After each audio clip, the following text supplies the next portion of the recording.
Transmitting to you from Old Heart Radio.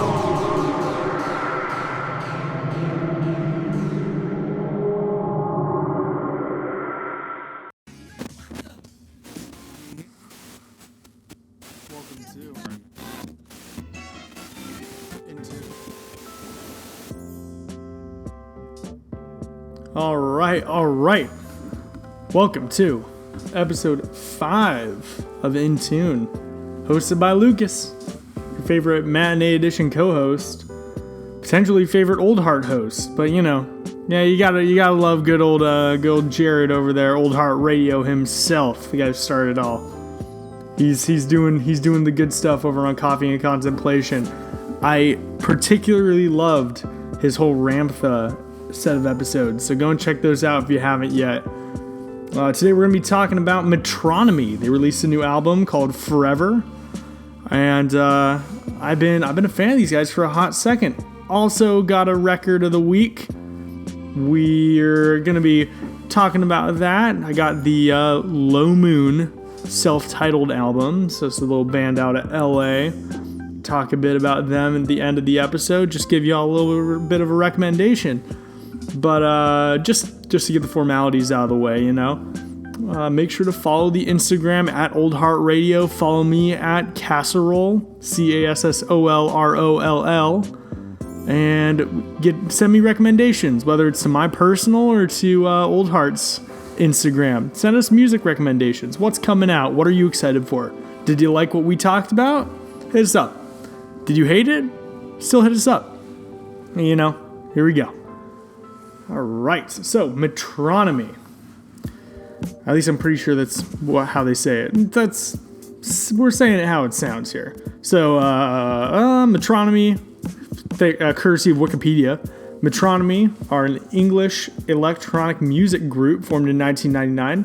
The current band consists of Joseph Mount, Oscar Cash, Anna Pryor.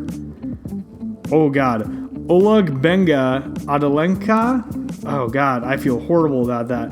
Michael Levette. And that's about it. So we got vocals, keyboard, guitar, saxophone, guitars, keyboards, drums, vocals, bass guitar and vocals, and keyboards and guitars, respectively, for all the members of the band.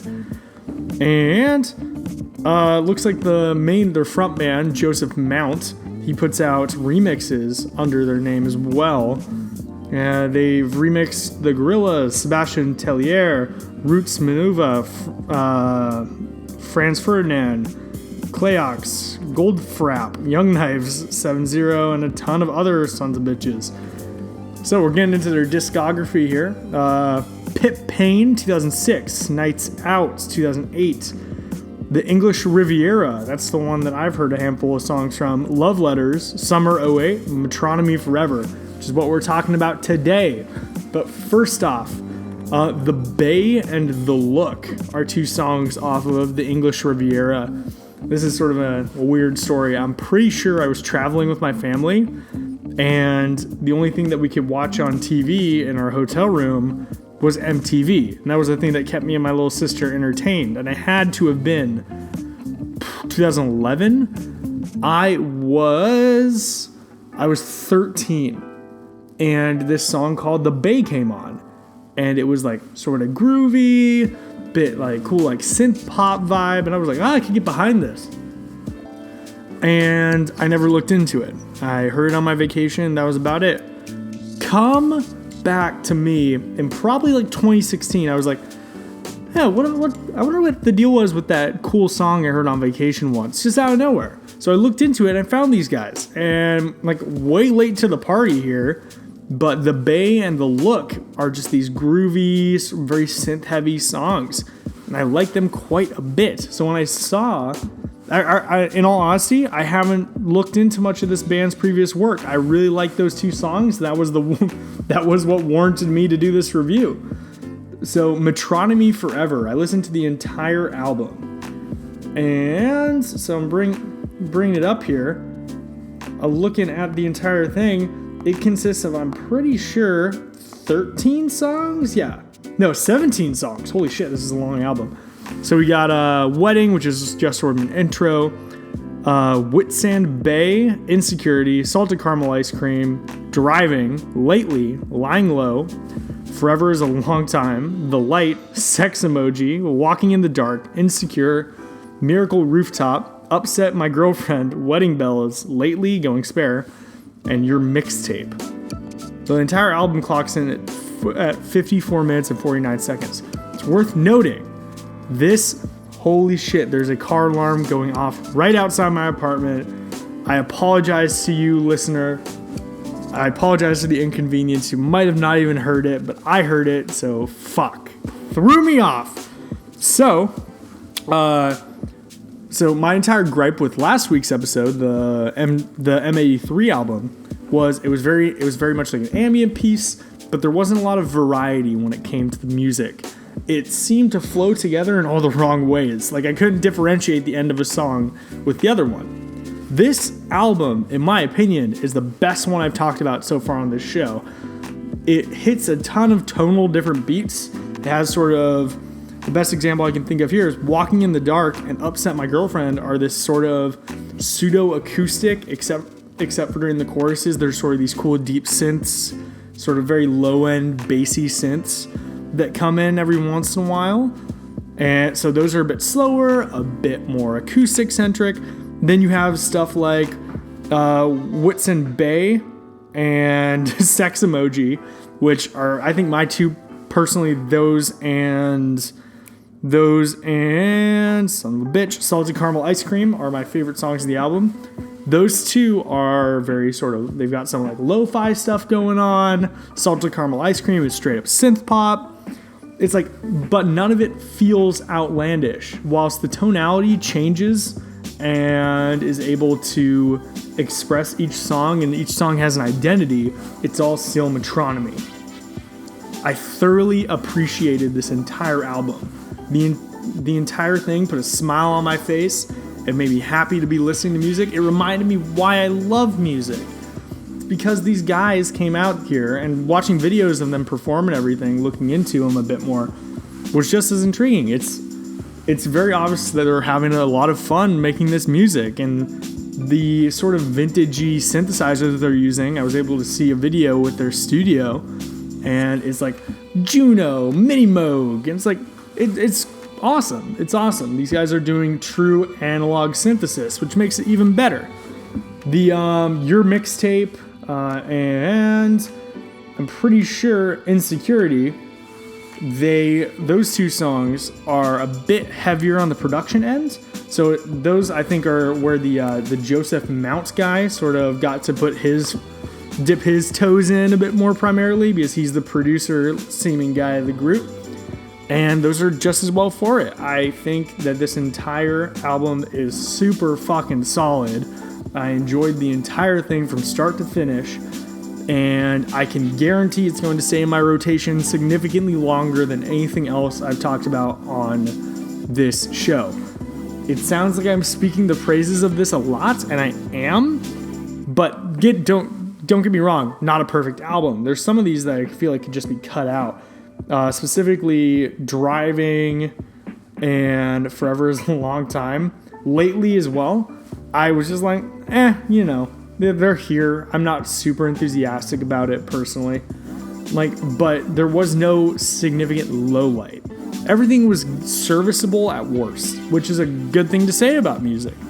If the worst that you're doing is that it sounds pretty good, then you're doing something right.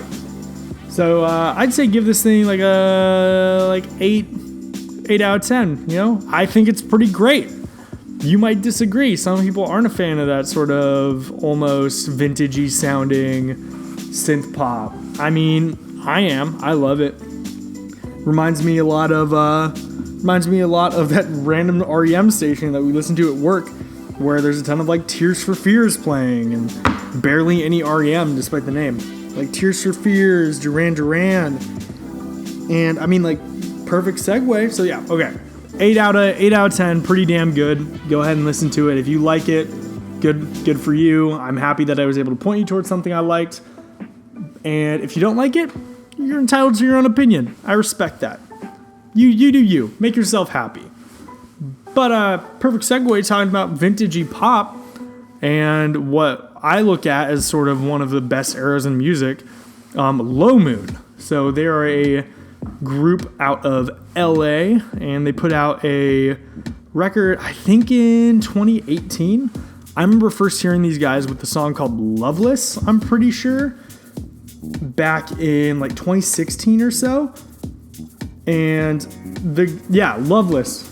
And so in 2018 they put out this album. It's just self-titled. It's called Low Moon, and 10 songs, about 49 minutes.